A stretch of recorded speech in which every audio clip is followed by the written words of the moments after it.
Have you ever arrived at the airport, checked in, cleared security, only to hear something that instantly ruins your day? Ladies and gentlemen, this flight has been overbooked. At first, it doesn't sound serious. Overbooked? What does that even mean? You have a ticket, you paid for your seat. So, how can there not be space for you? Here's the truth. Airlines sell more tickets than there are seats, on purpose, and most people have no idea it's happening. Let's break it down.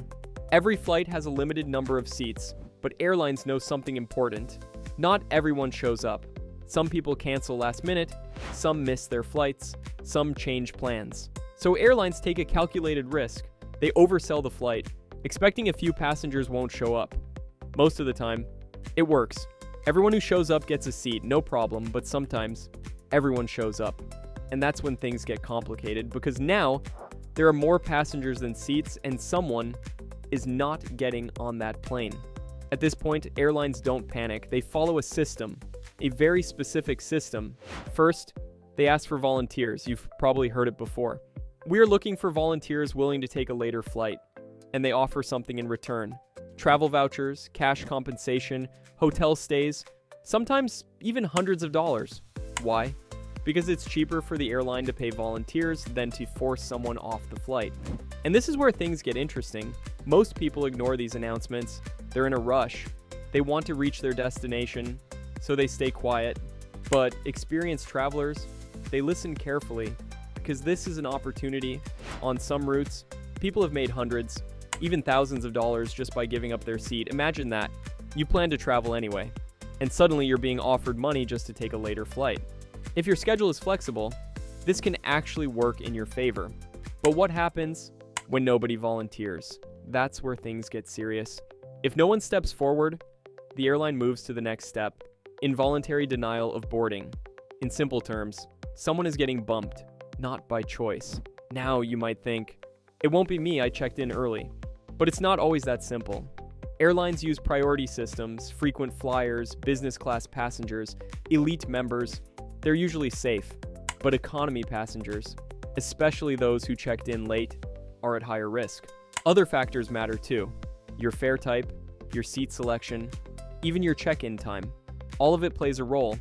And when the system decides you're the one getting bumped, there's not much you can do in that moment. But here's what airlines don't always tell you. Psych, you have rights.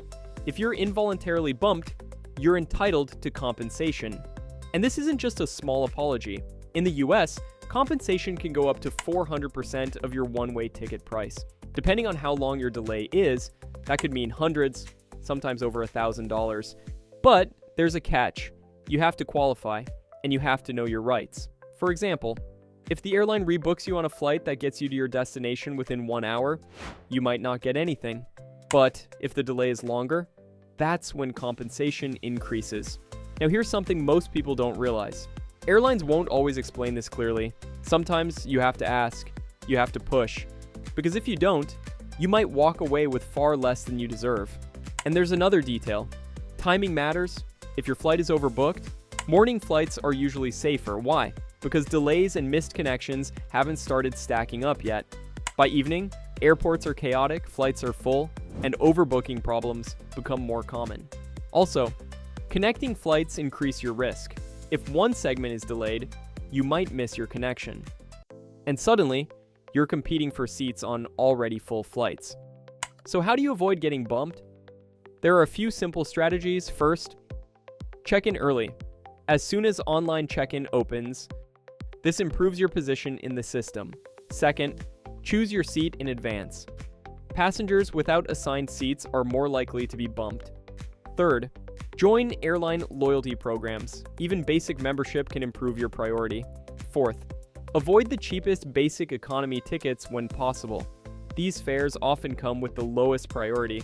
And finally, if you're flexible, consider volunteering. Because sometimes, being bumped is actually a good thing. Imagine this scenario. You're at the gate. The airline offers $300 to give up your seat. No one accepts. They raise it to $500, still nothing. Then $800. Now people start paying attention. At some airports, bidding wars happen. Passengers negotiate. Airlines increase offers until someone accepts. And suddenly, missing your flight turns into a payday. But here's the key. Only volunteer if it works for your schedule. Because once you accept, you're committed. Now let's talk about something even deeper. The psychological side of overbooking. Most passengers feel pressure to stay quiet. They assume the airline is in control, they don't want to cause trouble, so they accept whatever is offered without questioning it. But the reality is, this is one of the few moments in travel where you actually have leverage. The airline needs you. They need someone to give up their seat. And that means you can negotiate. You can ask for higher compensation, you can request better flight options, and in many cases, you'll get it. Now let's talk about the worst case scenario. You don't volunteer, you get bumped anyway, and your next flight is hours or even a day later. This is where preparation matters.